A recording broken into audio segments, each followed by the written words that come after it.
اختر کریمی زند کمدیانی بود که از دل یک تراژدی به دنیای کمدی پا گذاشت. عشق ناکام و مرگ دلدارش به جای شکست او رو به صحنه‌های هنر کشوند و تونست از دردش قدرتی برای خندوندن دیگران بسازه. داستان او داستان قلبیه که بعد از دست دادن عشقش در دنیای هنر جون دوباره‌ای پیدا کرد. امروز با من همراه بشین تا داستان او رو مرور کنیم. قبل از اینکه داستان جالب و تاثیرگذار اختر کریمی زند رو بشنوید، اگه هنوز کانال ما رو سابسکرایب نکردین و عضو خانواده ما نیستین، میتونین از زیر همین ویدیو با زدن دکمه سابسکرایب عضو کانال ما بشین تا هیچ کدوم از ویدیوهای جذاب ما رو از دست ندید.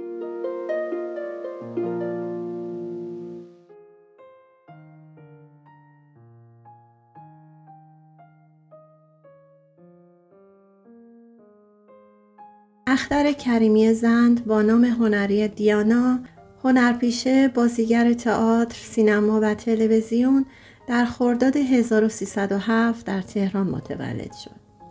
اون تحصیلات خودش رو در مقطع ابتدایی رها کرد و به دنبال هنر رفت و از سال 1330 فعالیت خودش رو با بازی در نمایش فتح سنندج آغاز کرد. در سال 38 با بازی در فیلم تپه عشق ساخته ساموئل خاچیکیان فعالیت سینماییش را آغاز کرد و در فیلم‌های محلل ساخته نصرت کریمی و فیلم خواستگار علی حاتمی هم بازی کرد. ریته مگه شهر هرته؟ خواهر دردو هرت یا غیری هرت؟ چهار دیواری و اصلا نجسه باش دست نمیدم. نجس سرتا خودت خب بهش دست بده. چند ماه بعد از اولین فیلمش به دعوت رادیو تلویزیون ملی ایران در مجموعه خانه قمرخانم بازی کرد و در سالهای بعد در مجموعه‌های تلویزیونی آلاخون والاخون، کانون گرم خانواده و ایتالیا هم ایفای نقش کرد. خانم اختر کریمی زند گویندگی در رادیو را از سال 1340 شروع کرد و در همین زمان نام دیانا را برای خودش انتخاب کرد. دیانا یکی از بهترین بازیگران زن سینما در نقش‌های کمدی و طنز و همینطور سریال‌های طنز تلویزیون مثل خانه قمرخانم، ایتالیا و کافشو پرویز صیاد در قبل از انقلاب بود. سرگذشت او با فراز و نشیب‌ها و ماجراهای مختلف همراه بوده و شاید بشه گفت که یه عشق پرهیجان و ناکام او رو به راه هنر و طنز کشوند. در سال 1330 که نمایشنامه فتح سنندج در دانشکده افسری تهران در پیشگاه شاهنشاه اجرا شد، رول‌های اول اون رو جلال و اختر کریمی زند آماتور به عهده داشتند. اونا به خوبی از عهده ایفای نقش‌های خودشون بر اومدن و مورد تشویق قرار گرفتن. اونها دخترعمو و پسرعمو بودن و به هم عشق می‌ورزیدن و خیال می‌کردن به قول معروف چون عقد پسرعمو و دخترعمو در آسمون‌ها بسته شده، باید در زمین هم همین اتفاق بیفته. جلال در اون زمان ستوان 3 بود و تصمیم داشت به محض فراهم شدن شرایط رسما از دخترعموش خواستگاری کنه. اما سال بعد که برای مأموریتی به کردستان رفت، در درگیری با اشرار اون منطقه در نزدیکی سنندج کشته شد. این حادثه تاثیر عجیبی در روحیه اختر گذاشت. او وقتی که نامزد خودش را از دست داد، تصمیم گرفت هنری رو که جلال به اون علاقه مفرط داشت رو دنبال کنه و وارد عالم تئاتر بشه.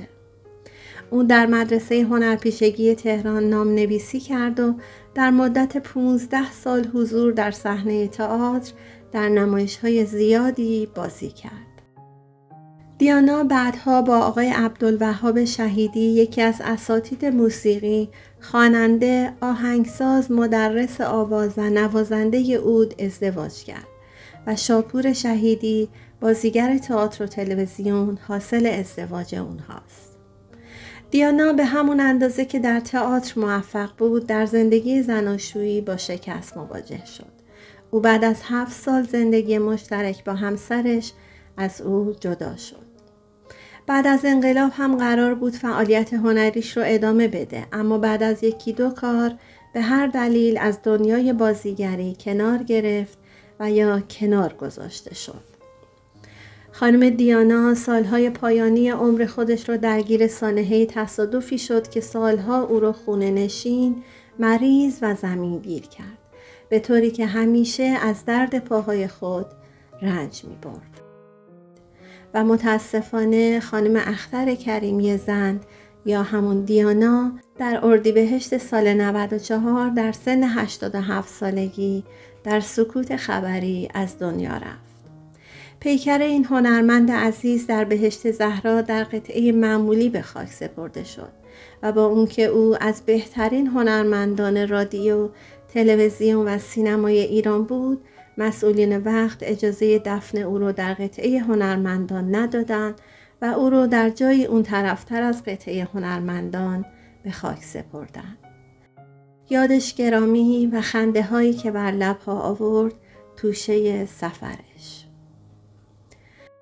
عرقت بچو، دلت حال بیاد. آجی چی که تو حرس و جوش بش جونه من، جونه قربونت برم الهی. بسه عرقات کافی است که شما نمره ما بگیرین تا فاری بشه رو بگوهم. وای چرا ترش کرده؟ عیبی ندارید، اول منو برسونین دم خونه. او بعد من جون کن اسفونیا به خداوندی خدا اگه دیر را بیفتین منم لازم است کمی گردش کرد، شما لازم است کار کرد. نگاه کن مثل کرم به خودش میلیزه راه میده. چرا اطفارش نگاه کن.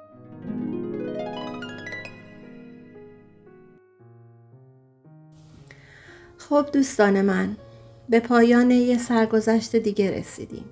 شاید هیچ کس تصور نمی کرد که پشت همه طنزها و نمک ریختنهای دیانا قلبی نهفته باشه که برای زنده نگه داشتن یاد عشق از دست رفتش درد عمیق خودش رو به شادی تبدیل کرده. او از بزرگترین درد و غمش قدرت و شادی و لحظات زیبا ساخت و به دیگران هدیه داد. هر کدوم از ما میتونیم از دردها و لحظات سخت زندگیمون یه فرصت برای رشد و دوباره زنده شدن بسازیم. فراموش نکنیم که هر لحظه میتونه یه شروع جدید باشه. اگه این ویدیو براتون جذاب بود لطفاً لایکش کنین و حتما نظراتتون رو با ما به اشتراک بذارید. برای دیدن ویدیوهای بیشتر و داستانهای جذاب و الهام بخش کانال ما رو سابسکرایب کنین و برای سفرهای جدید به دنیای انسانهای تاثیرگذار با ما همسفر بشید. تا ویدیوی بعدی یادتون باشه که همیشه در دل سختی ها زیبایی و امید هم وجود داره.